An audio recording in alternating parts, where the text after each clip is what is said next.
Odumegwu Ojukwu, head of an independent state, not the young Emeka whom I had known in Yaba, Lagos in the early 50s. I outlined my mission. I was there to persuade him to call a halt to the firing from his side, while one more effort was made to resolve the conflict between the federal government and its now seceded state. The sticky point, however, was that this would require placing a hold on the secession. That's Soyinka there. He has told us his mission to Biafra. Was that not a good mission? Thank you. Till tomorrow, it remains not only a good mission, but a patriot's move to save unnecessary wastages of lives and property in their millions. So may the souls of all those who died in the Nigeria Civil War continue to rest in peace. Now, before declaring Eastern region of Nigeria the Republic of Biafra, Lieutenant Colonel Chukwumeka Odumegwu Ojukwu had stood on the outcome of the Aburi meeting between him and the then military head of state of Nigeria, then Lieutenant Colonel Yakubu Gowon, that the regions will get more autonomy. Nigeria will be run on a federal system. On getting back to Nigeria, some federalists, particularly civil servants, permanent secretary at the federal level, studied the papers and told Yakubu Gowon to his face that you have come with a paper that has dissolved the Federal Republic of Nigeria because it allowed for autonomy for the regions. Is that not true? Everything about Nigeria in the past, very true and relevant as we speak today, Saturday, 1st of May, 2021. The Federalists were led by the immediate past Oba of Benin. Oba Radio. Ikwa Polo. He was then the Federal Permanent Secretary. So he was among the team that studied the paper brought from Aburi, Ghana. And they told Gowon, sir, you've sold out Nigeria. It's just a moment of a strike of the pen. Bye-bye, Nigeria. So he asked, what should we do? They said, don't abide by this agreement. And that was the main cause of the war. Ojukwu said on Aburi we stand. That is it. Aburi is available now on the streets, social media, for those who are not born in 1966-67 to study. Because the agreement was, let us go back to the founding fathers' agreement that the regions will control certain aspects of their resources, talent, and vision. So we come to the federal level on basis of equality, which had been overturned by the May 21 decree of 1966 of Major General JTU Aguiyi-Ironsi. Aguiyi-Ironsi turned Nigeria from federation to group of provinces, whereby civil servants can be taken from Okigwe to Ikire or to Kaura Namuda on transfer. So the Hausas, the Northerners, look at themselves and said, what is our percentage at the federal level? What is the level of our education to compare to the South? And they said, this is bringing to light the forecast of Dr. Nnamdi Azikiwe. I quote Azikiwe now. It's only a matter of moment that Nigeria will be controlled by the Igbos. Now, the Aburi confusion led us to war. Did you say confusion? Yes. Okay. I said confusion. Yes, you have it right. Because if you ask some federalists, they will tell you That they did not back out of the agreement. That Ojukwu misinterpreted the agreement. No. Ojukwu was prepared for Aburi. Do you wonder why Gowon and others were not as prepared as Ojukwu for that meeting? Excuse me, please. With due respect to the person of General Yakubu Gowon, today is a PhD holder in political science, obtained from Warwick University, United Kingdom. With all due respect to him, as at the time of the crisis, 1966, 67, 68, 69, until it was toppled, I'm sorry, Yakubu Gowon was, far below the academic level of Lieutenant Colonel Odumeko Ojukwu. Ojukwu was an Oxford graduate. Man, King's College, Lagos. Oxford University, MA. He also went to Epsom College in London. Oh, God. And he was a rugby player for his school, UK. So, I'm sorry, Ojukwu did not see Gowon as his mate. They said he took all of them to the cleaners. They were just listening to him at the discussion in Aburi. Ojukwu was prepared. Ojukwu had set up a cabinet and they had developed papers for presentation at Aburi. I'm sorry to say this. 80% of those who went to Aburi went on a jamboree. They thought it was that easy. Ojukwu, welcome. We are brothers. Let us forget our differences. No. He said, no, please. This is a serious matter. He was just opening his briefcase. Paper 1, paper 2, paper 3, and they were just looking at him. So the unprepared Gowon could govern Nigeria for 9 years. An unprepared leader. Excuse me. Okay. For the sake of history and the academia and grassroots people, my people, grassroots, listening to us, I will have to be empirical, as always. I will mention names, days, and places, because not many people were born 1966, 1967. Yakubu Gowon was an incidental head of state. Why was he not Murtala Mohammed? He led the coup. The Murtala Mohammed, again, with due respect to all these people I'm mentioning, that is why those of us who are living must be careful about history, posterity, because history does not spare anybody. Murtala Mohammed was a hothead with temper.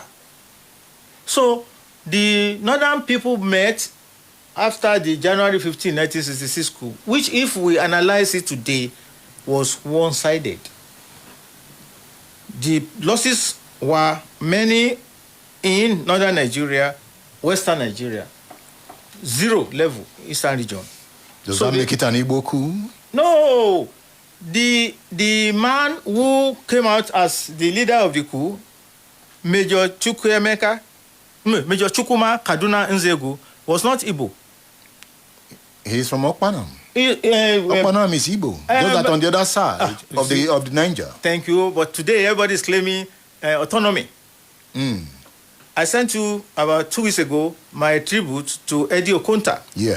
When Eddie Okonta was alive, the king Obi of trumpet, many people thought, Eddie Okonta, Igbo now. No, Onisha Ugbo, the area you are referring to. Good. So Nzeogu himself was not the architect of the coup.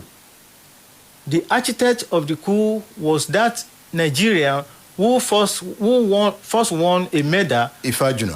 Thank you. Of the former University College Ibadan. Yeah. Thank you. I interviewed I pray he's still alive. I interviewed the surviving major of the 5 majors who carried out the January 15, 1966 coup, Major Ade Moyega, for my program, Speak Out, on NTA Ibadan. Then it was NTV, sometime in 1981. And he wrote a book. Why We Straw. Thank you. So the facts are there. It is not an Igbo coup. But in the execution, officers who are allotted to carry out operations in the eastern region of Nigeria developed cold feet. So the Premier of Eastern Region, Dr. Michael Iyanatu Okpara, escaped because he was hosting Archbishop Macarius of Greece, who was in Nigeria for the Commonwealth Conference. One of the reasons that led to the assassination of Tafawa Balewa, they said Nigeria was burning and you are calling a conference to resolve the issues in the former, what do they call it then? South Africa today, Rhodesia. Zimbabwe. South Africa, the original one where Ian Smith was their prime minister. Yes, that is Zimbabwe. Good. Today's Zimbabwe. Thank you. So, they carried out the coup, January 15, 1966. And when the final result came out, Prime Minister Northerner assassinated, Finance Minister Kotiebo, Midwest or Bende region, assassinated, Premier Ladoke Akintola, Yoruba, assassinated, Premier Madubelo, Northern region, assassinated, Kone Malamari, assassinated, Brigadier Ademulegun, assassinated, Kone Ko, assassinated, Northern and Western region. Let's be fair. But it was not the intention of Nzogu to be partial. The men that were kept in Lagos to take out Aguiyi-Ironsi developed cold feet. Aguiyi-Ironsi was saved by the fact that he went to a party and he returned home late at night. They were there in his barracks. So they wanted to get him too? Oh, he was. The head of the military, otherwise they wouldn't take control of the army. Okay, let's assume Igbo officers, majorly Igbo officers, executed the coup. Yes. It took another Igbo officer in Kanu, Odumegwu Ojukwu, to stop the coup. Thank you. Ojukwu had always been ambitious. Ojukwu, when he returned from the university, told his father that he wanted to join the army. And the father said, on his deathbed, we will go to the army. I want you to go to the civil service. With this master's degree, you will rise to the top. Ojukwu refused. But just to listen to his father, he took the civil service form and they posted him to Enugu. That was where he first met Lieutenant Colonel Adekunle Fajuyi, because he wanted to romanticize with the army, his ambition, his love. Eventually, Ojukwu had to go to the north to be recruited as a sergeant. He didn't present his certificates because he knew his inner intention would be to get to the army and take power one day. He has always loved power. Oh, he loved it. He stopped Nzogu's coup in the north. Yes, he did. Aguiyi-Ironsi stopped the coup in Lagos. Yes. Both Igbo men. Yeah. And they got Nzogu to come. Nzogu wanted to fly to Lagos and finish the job. Yes. Because he held a press conference January 16, 1966, with Hassan Kassina holding the microphone on his behalf. A northern officer. Northern officer is junior. And because he had broken his arm when he jumped down from the residence of Sir Ahmadu Bello. And his intention was to come to Lagos, finish the assignment that some people ran away from, and take power. And as he said, they wanted to rule for just 6 months and bring Awolowo out of prison in Calabar. He installed him as the prime minister, and the army will give him backing with muscle that what you have turned Western region to, now turn Nigeria to. And immediately Awolowo stabilizes. Nzogu wrote this down. He will now resign his commission in the Nigerian army and go to South Africa to go and fight apartheid. To show you that Nzogu was really... He was a revolutionary. He was. Really. He didn't want the headship of the military government that to come up. No. Let's look at how Soyinka comes into the story. Why all this happened, he was building his literary skills. Oh, yes. It was already known. Yes. He wanted to intervene intellectually. Yes. The thought of a third force to make the difference. Yes. Therefore, he traveled to the east to see Ojukwu. At the risk of his life. At the risk of his personal life. Why? Before declaring Eastern Region the Republic of Biafra, Ojukwu and his cabinet had thought deep that they must extract all non-Easterners out of the region. So Ojukwu made a broadcast, more or less a decree, that non-Easterners get out of this region within so date.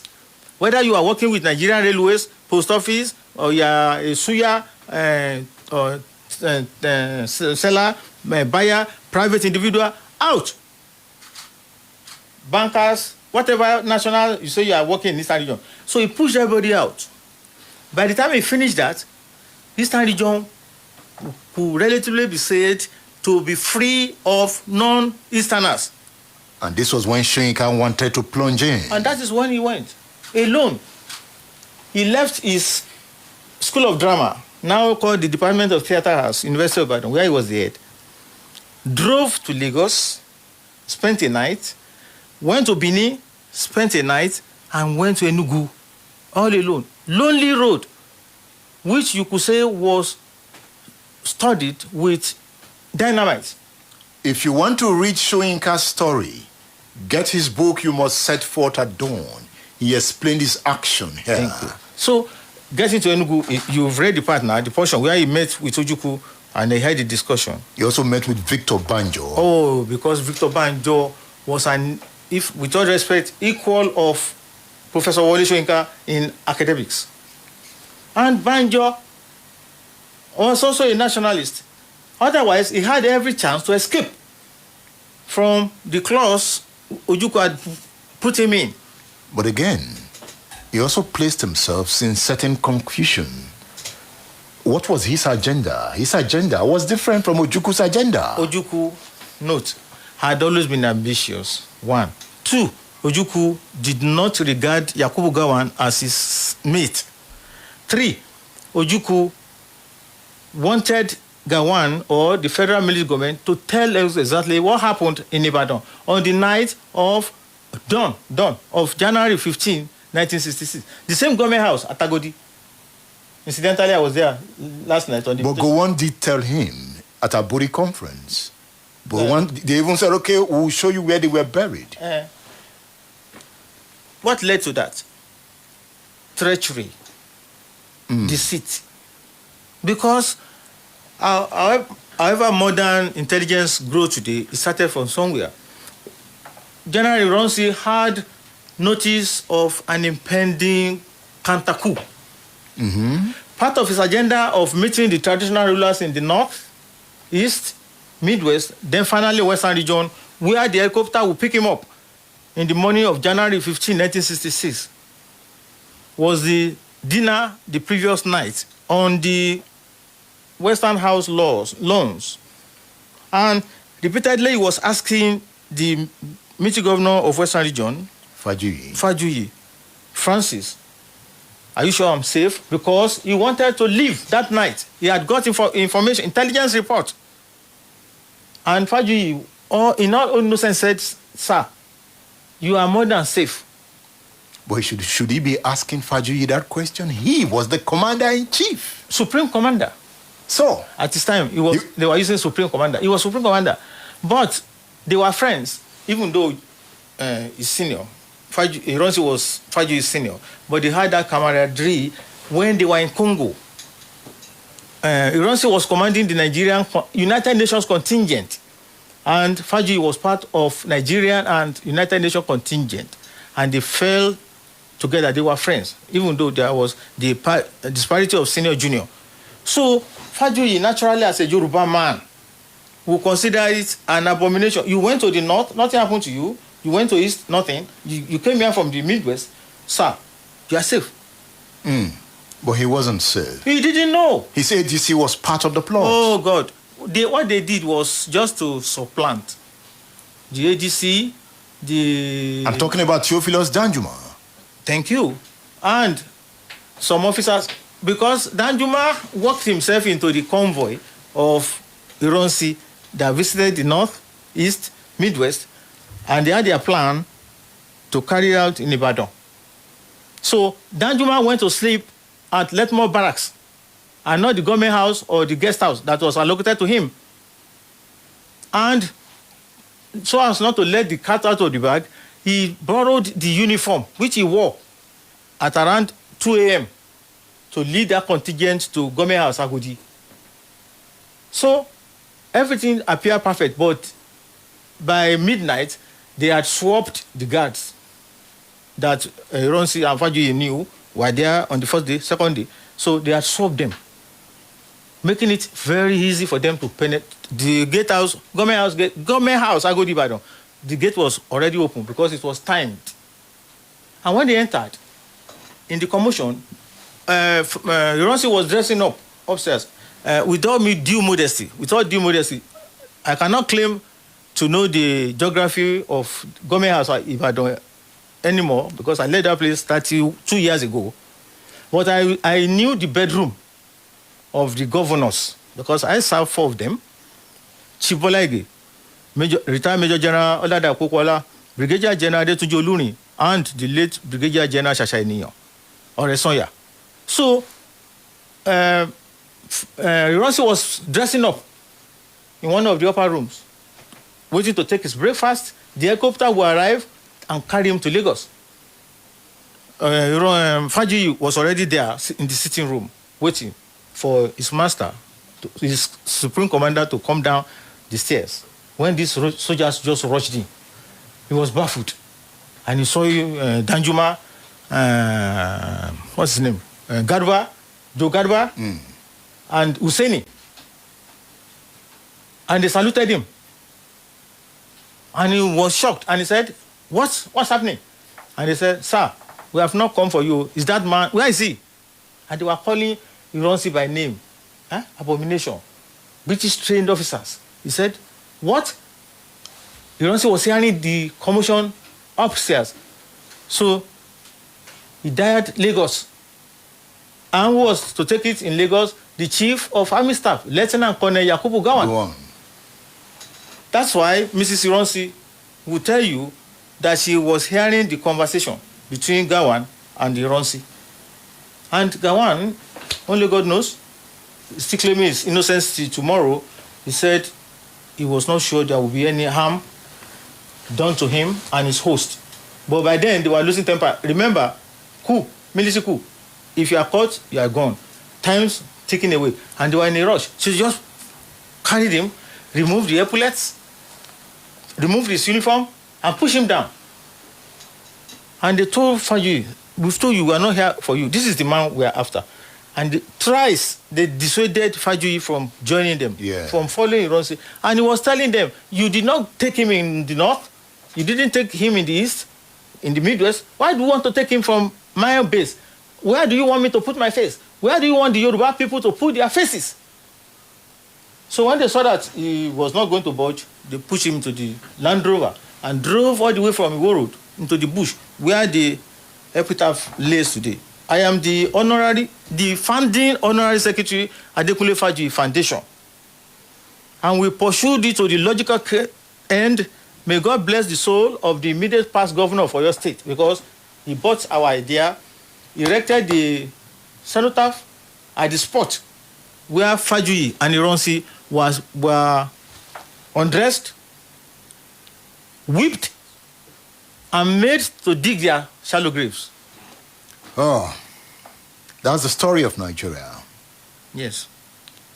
Soyinka went to Ojukwu, and Gowon did not take that lightly. He was arrested for going to Biafra. Yes. He spent 2 years in prison, 1967 to 1969. He will tell you he didn't go to prison. He will tell you he was in detention without end, indefinite detention in Kaduna prison, because there was no trial that found him guilty. He was clamped in detention, and that's what brought the first instance of me, humble self, and Professor Wole Soyinka, then Mr. Soyinka, as at that time, into contact. My father bought me a transistor radio set in 1963 when I was in primary 6 as a present for my leadership, thank God. I entered secondary school, 1964, Form 1, African Church Grammar School, Apata Ganga, Ibadan. I had a classmate and friend. We bought a copy of Daily Times every day from our pocket money, and I had my transistor radio set. So you must come to me and Alan for the latest date and updates in world affairs. Lo and behold, Daily Times that morning, we bought it. Blazing headline: Wole Soyinka will remain in prison as long as the war lasts. Gowon, our hero. Because Soyinka has been my hero from 1960. So what's his offense? I read the full story.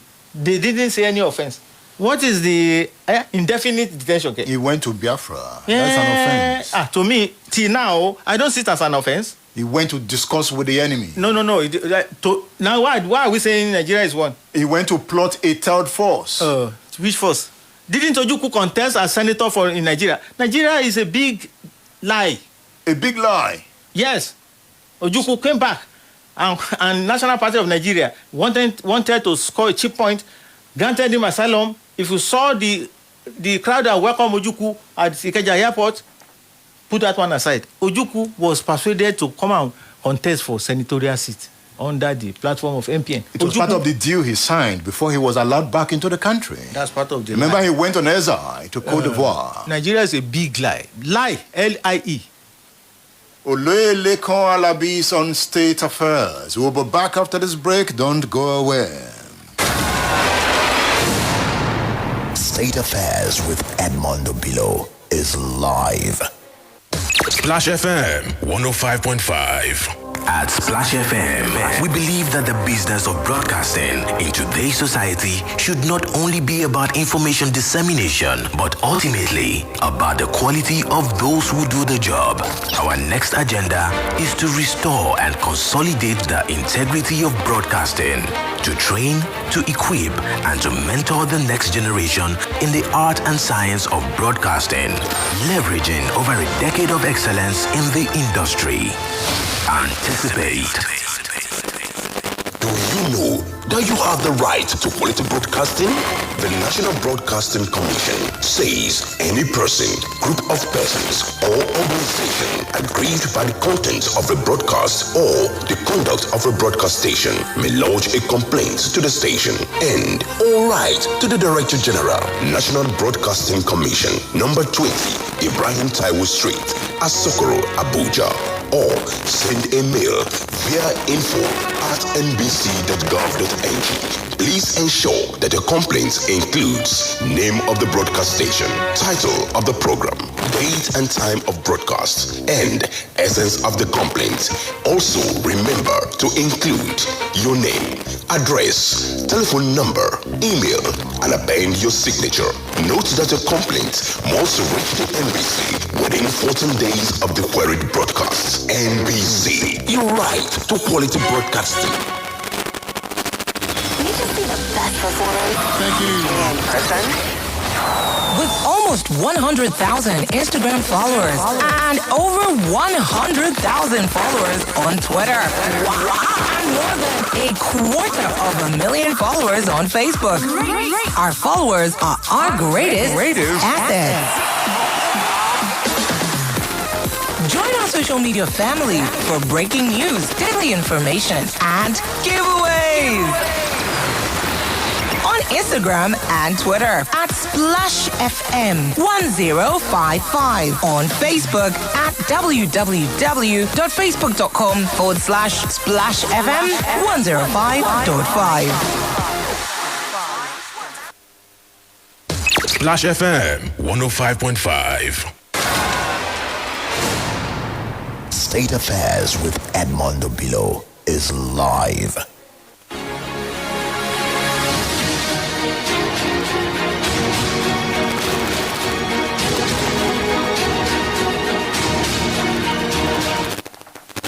So when you saw the headline on the front page of the Daily Times, yes, you wrote a letter to go on. And the second day. So tell me about the letter. Thank you. You know, I was born Friday, October 27, 1950. And that's how I became 70 last year, October. Thank God. So, 1967, I was just 17 years old. And they formed 3 students of African Church Grammar School, Apata Ganga, Ibadan. So, the second day, I went back to the paper, newspaper, Daily Times. Thinking to myself, Wole Soyinka will stay in prison as long as the war lasts. Do you know when the war will last? That's my first question to myself and to General Gawan. Second one, what was his offense? He now said he went to meet with Ojukwu at the risk of his life. Instead of you to follow advanced countries of the world, they will be worshipping the types of Soyinka to deduce information, the secrets. What did he tell you? What did you notice? Now you just grabbed the man, drove him to Panti, and you are questioning him. And Soyinka accused Obasanjo of that plot? Now they are friends now. They have been friends since Obasanjo was the commander of Ibadan Garrison Organization. Because Soyinka, when he came back from that trip, went to see Obasanjo. That's another story. So, I took Kinongpe, Ajako, because we were on break. School, our school was on break. So I was home. And where I was home and still home, Ile Ekene Ajengbe, SW1/131, we are the owners of a political masquerade. One of the 5 leading masquerades in this town, Ibadan, Kabiyesi Alayiluwa, Oba Olubadan, Adetuji, Ajegunso, Manimong Python. So, I bought what they call Ajako writing sheets. 3. 1, first letter was to General Yakubu Gowon, head of state, Dodan Barracks, Lagos. I introduced myself. I am so, from 3 student, African Church Grammar School, Apata Ganga Ibadan. Paragraph 2. Sir, I read the headline story yesterday in the Daily Times, where you are quoted as saying that Wole Soyinka will remain in prison as long as war lasts. Sir, I don't think this is fair. 3rd paragraph. I want to beg you of 2 favors. Please release Mr. Soyinka or take him to a court of law. Thank you. Signed. Posted. At the same Ojaba post office. Posted. Soyinka, same paragraph. But this time, Mr. Wole Soyinka, care, chief warder, Kaduna prison, Kaduna. Same intro. 2nd paragraph. Sir, I've read yesterday's Daily Times headline front page where the head of state said you will remain in prison as long as the war lasts. I've interfered on your behalf to the head of state that I don't consider this action as being fair. Where did you get that gut from as a secondary school student? Where did I get the gut from? I've always been asked that question since it became known that I wrote Soyinka, and I always say it's due to my progeny and my destiny. And by progeny, I mean my ancestry. I am the 4th traditional chief in my family. Our progenitor, Omolaja Ekene Ajengbe, was Ekene Balogun of this town. His son, Suberu Ajengbe, was Ekene Balogun of this town. Their son, Asani Onilola, was Agba Akin Balogun, and they fought in all Ibadan wars. Suberu Ajengbe fought in the 1840 Oshogbo War, where they drove these Fulani jihadists far back to Ofa. Then my paternal grandmother was the woman leader of NCNC in this town under Advocacy Adelabu. Adelabu would come to our house. Little as I was taken to Adelabu. So my grandmother, who will be 55 years, tomorrow will be the 55th year of her passage, was always asking me, sit down. She will brief me about my ancestry, their exploits, and what she stood for. Those were real politicians. They were not taking money for any party leader then. So I would say my consciousness rose from that time until 1964, when we got to African Church Grammar School, Form 1. And it was dinner all night was Eko and Efo, Eko and I was enjoying it as an Ibadan boy, Eko and Efo, until some Ijebus, Igbos, Lagosians in the boarding house said, no, enough of Eko and Efo, because we were next to Government College. And there were brothers and friends in Government College when they interacted, and we were hearing what Government College boys were taking for dinner: chicken, rice. So there was a protest led by Senior Ogume Kon, which we joined, and we were singing wow je eko, until the school changed our menu.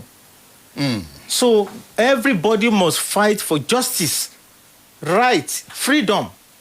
That was what you did on behalf of Soyinka. Then it was in one's blood, though. In the name of justice. Oh, that's it. Then Soyinka came out of prison. And 2 years later. He acknowledged your letter. He wrote me formally. Soyinka wrote me a letter from UI, formally, collected by the school clerk at the Dugbe Post Office, African Church Grammar School, P.O. Box 729, Dugbe, Ibadan. He asked you to also visit him. First paragraph. I thank you for your letter, which was delivered to me, among others, on my release from detention. Paragraph 2. Thank you for your solidarity. Feel free to see me at the School of Drama, University of Ibadan. Yes, he invited me. So when you got there? He was out of town, according to the secretary. And the Abeokuta that I went to reconnect with him on Thursday, last Thursday, I begged one top official of University of Ibadan. I don't want to mention his name. He has been begging me not to please mention his name. I gave him the assignment 3 months ago. Can you please help me find out if the secretary of Wole Soyinka in 1967 is still alive? So he didn't work on it. If he had done so, I wanted to take him along to Abeokuta. I will ask him to stay outside. Then when we get to the point of the question you asked me now, that I came, but you are said to be out. Your secretary, I just tell him, secretary, come in. But who came in? Do you know what? Julie Coker, the famous Julie Coker, the second female face in Africa to appear on television. Mama Anika Williams was the first. Julie Coker came all the way from Warri to give me solidarity on that visit to Soyinka. And that's what you call a 52-year-old appointment kept in 2021. Yeah, 1969 to 2021, 52 years. So you finally met Soyinka. You gave him your autobiography. I did. But I wonder why, after he came out from prison, you met him at other occasions. Thank you. You refused to tell him you were the young boy that wrote the letter. No, I was telling him on Thursday. He was just looking at me, amazed. And I believe he was seeing himself in me. His characteristics. I would never beg anybody for favors in my life. I served 4 governors. People were amazed that I was still going to work in Odua. They thought one would have stolen, embezzled. No. I don't beg for favors. I don't. None of the 4 governors did I beg for any favor. The only one that did me a great favor is late. That was Brigadier General Shashainiyan Oresonya. My last day in office, March 30, 1989. I went to his office to bid him bye-bye. And at a point, he now said, Alagba. That's how he called people. Make any wish, Alabi. Make any wish, and I will grant it on this spot. And I never had that before in my life. I thought myself, Then I stood up. Your Excellency, thank you, sir. Sir, please, can you sponsor me to Hajj? He was just looking at me. Is that your wish? I said, but if I can make another one. I said, no, just one. I said, now you're asking me if that's my wish. So it was General Resoya from his pocket, because I'd left his service, that I went on pilgrimage in 1989. History repeats itself. I have that published in newspapers and it's in my book. History repeats itself. You know, I loved your ability to keep records. Thank you. It shows the super journalist in you. Thank you. You too. I was going to commend you, because yesterday was Federation of Independent Freelance and Independent Broadcasters of Association of Nigeria, National Day, yesterday. I was the chair at Yinka Ayefele Music House. And when they asked me to make my remark, I told them, please don't enter the studio without a script. Freelance independence broadcaster. You enter the studio. It's then you are going to hear, Ele, Mode, music, music. He's composing the topic, or she's composing in her head. No research. By the time he now says, yeah, Bangkok Bureau, Egbo, Ti Tokotia Obaji, Talo Yako Kiwanlaro, Paketi, music. I will tune off, because you are unprepared. But look at yourself. I hope people are seeing us on. Do you have a live streaming? Yeah. Look at you. It's your character. That's how you are popular with your program and your station, and by extension, our dear chairman, Senior Chibayo Akonde, my uncle and senior on the Olubadan rank, and his wife, Mama Nike Akonde. This is an organized company, broadcast house. You must come to the studio with a script, prepared.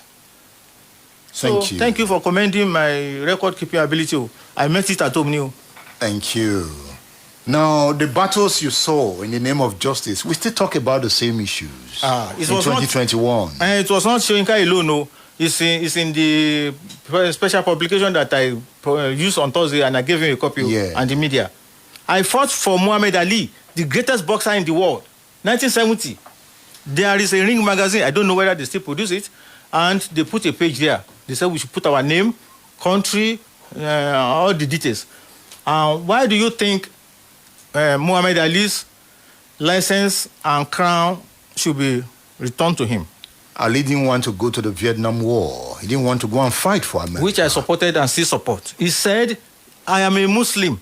My religion forbids me to fight a war So the people now saying they are doing jihad, they are not genuine Muslims. He said, my religion does not teach me to fight a war. You must leave everything to God. But he said it was a draft dodger. So we sent in that form to World Boxing Council. And it was overwhelming. So Muhammad Ali went and took a lawyer and they went to court. Supreme Court of US now said World Boxing Council return Muhammad Ali's license and crown. Ditto for June 12th. Even though MKO was my mentor and friend, as you will say. And many others. People should fight for freedom for others. And you will not give up fighting. By the grace of God, I have a destiny which must be fulfilled by the grace of God Almighty. Because it's not my self-interest. So these instances you are quoting, meeting Soyinka, and I never worked, the first after the 1969 episode was when he was going to do audition for his film, Kongi's Harvest, at a Kongi Club. I went, and we were lined up. And I passed the first screening, but the second one, they didn't pick me for the film. When I eventually got back to school, and people they said, woman, you should have walked to him now, instead of queuing for audition, that you are the, from 3, me, I never begged for favors. We just have to go. Oh, God. Let's go. But before I go, I want to substantiate my claim of saying Nigeria is a big lie. Please, listen to Tafawa Balewa, Nigeria's first prime minister, in 1948. I quote him, since 1914, the British government has been trying to make Nigeria into one country. But the Nigerian people themselves are historically different in their backgrounds, religious beliefs, and customs, and do not show themselves any signs or willingness to unite. Nigerian unity is only a British invention. Tafawa Balewa, 1948. Yeah. Okay. Now listen to Nnamdi Azikiwe, 1964. It is better for us and many admirers abroad that we should disintegrate in peace and not in pieces. Should the politicians fail to heed this warning, then I will venture the prediction that the experience of the Democratic Republic of Congo will be a child's play if ever it comes to our turn to play such a tragic role. Nnamdi Azikiwe, 1964. Obafemi Awolowo. Nigeria is not a nation. It is a mere geographical expression. There are no Nigerians in the same context as there are English, Scots, and Welsh